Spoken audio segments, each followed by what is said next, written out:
Hey, welcome back to the Soul Pod. This is Stacy.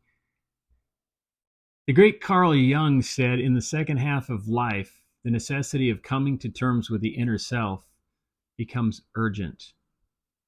Urgent. So, this video is for anyone who's going through it, that's in the thick of it, that feels like they have more questions than they have answers, like the shit's deep. This is for you.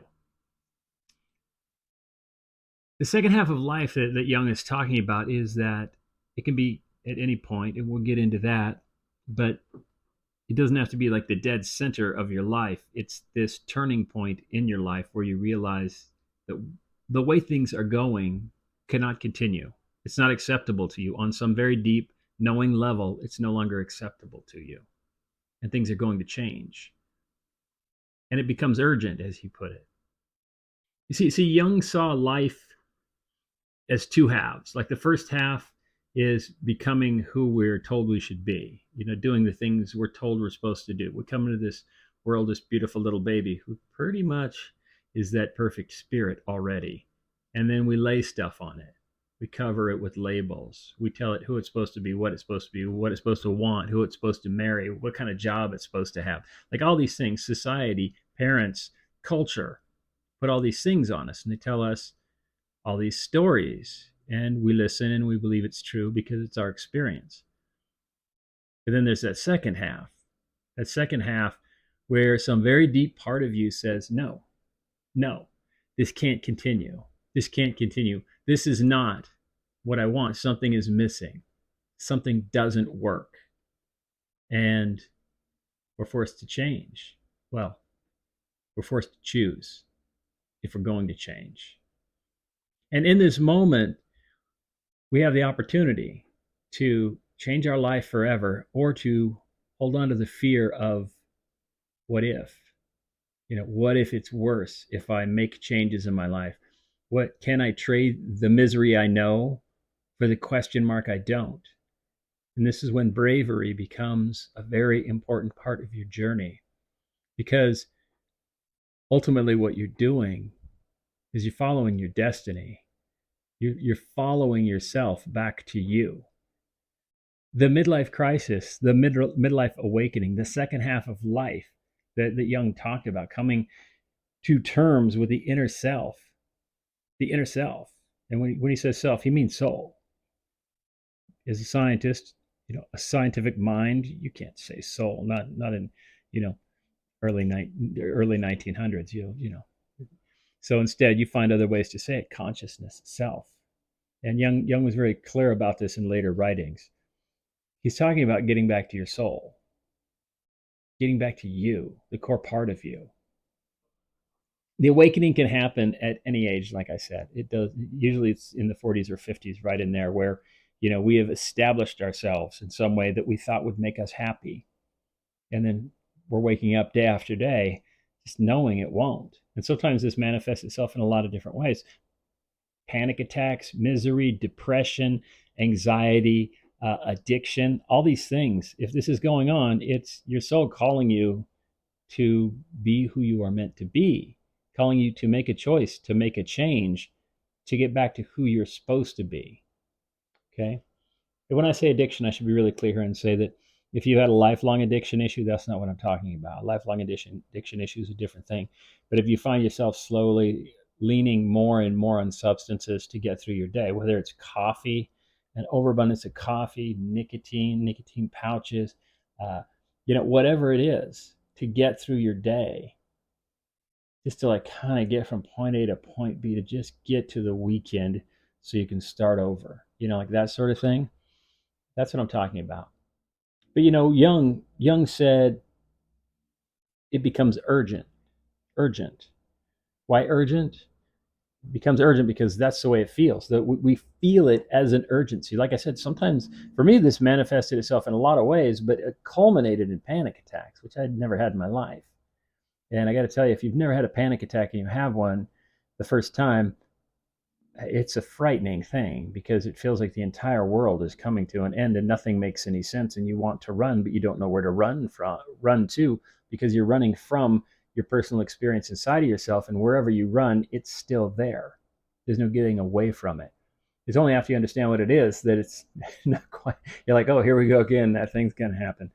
But the first time is it's frightening. And the reason I mention this is because once you address the issue, those things that are calling you to action, they go away. They go away. This is your deepest self calling you home, saying, come on, you know this doesn't work. This thing, this job, this marriage, this relationship, this whatever you're doing, this career, these life choices, they got to end. These things have to end. You have to go towards your meaning and purpose. And to do that, you have to end the thing that you're making your meaning and purpose. You can't go there until you get rid of that. You got to walk away from that to get there. You can't take them both. There is no lifeboat that you can keep one foot in while stepping into the other. It's time to jump overboard. And that's where the bravery comes in. That's where the bravery comes in. Are you brave enough?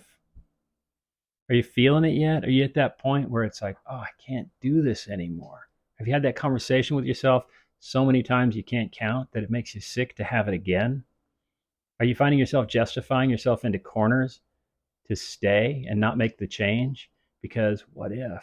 What if the unknown is so scary, but it's worse than the misery that I know? You see, what happens with midlife awakening is it leads to transformation. It does. I've seen this again and again and again. I've experienced it myself. By the way, I'm the happiest I've ever been in my life. And I attribute that entirely to making a choice to no longer have my life be the way it was. As frightening as it was, I walked away. I walked away from money. I walked away from a relationship. I walked away from an early retirement, all kinds of stuff that I walked away from. No regrets. No regrets, because I'm here. I'm here living my purpose. And you know what? That makes waking up every single day better. So I want to tell you about some transformation stories. The shit hits the fan, okay? The shit hits the fan and things are horrible. And we feel like it can't get any worse, like life is so bad. But we know we must change. Theodore Roosevelt, before he became president, he was 24 or 25 years old. He was married. He had a little girl. He came home one day. He got called home, and his mother was deadly ill. His wife was also ill, and the two of them died on the same day in the same house. One upstairs, one downstairs. He said goodbye to his mother. He said goodbye to his wife. And it's just him with this little newborn daughter. This is one of those moments that the world says it drops in your lap, an unexpected complication. What do you do? What do you do in this situation? This was a moment that absolutely redefined Teddy Roosevelt. He went on to accomplish the things that, he accomplished. He got his face carved into the side of a mountain. But would those things have happened if he hadn't had that moment, that breaking point in his life that said, you need to take a time out and figure out what your true purpose here is and what really matters? Because this level of pain has to be sorted. Yet he took the time out to sort that. He went out west.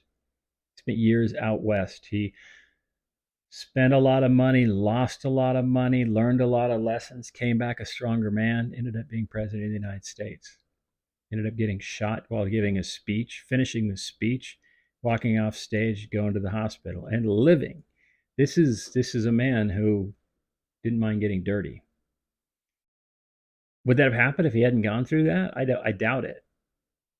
I've been talking up till now about how we have to make choices, where things come to a head and we have to make a choice. Life made a choice for him, and life will do that. Sometimes your trigger point isn't you saying, oh man, I can't keep doing this. Sometimes your trigger point is the shit hits the fan. It all falls apart. You lose somebody precious. A relationship ends. A deadly injury or accident. Something terrible happens that redefines what you thought life was. And you can either stay in that place, lick your wounds, and play the victim to yourself and go nowhere, or say, okay, this is my new reality. What now? A midlife awakening, if you know what it is, can be the most powerful thing you ever experience in your entire life. It can be prelude to your destiny. It can change everything. If you embrace it, if you're aware of it, you lean into it. So often these things, they're difficult and they're painful and they're triggered by something tragic in our lives. Are you struggling through loss? Are you struggling through loss? Are you? Are you feeling it? That thing that maybe you don't know you can take right now? Lean in. Lean in. It's an opportunity. Thanks for being here. Thanks for joining me on my channel. If you haven't checked out the Soul Podcast yet, check it out. I think you'll like it. It's a lot of these same sorts of topics, but longer takes on these different topics, and some other good stuff too. The occasional great interview. Thanks for being here, and I'll see you on the next video.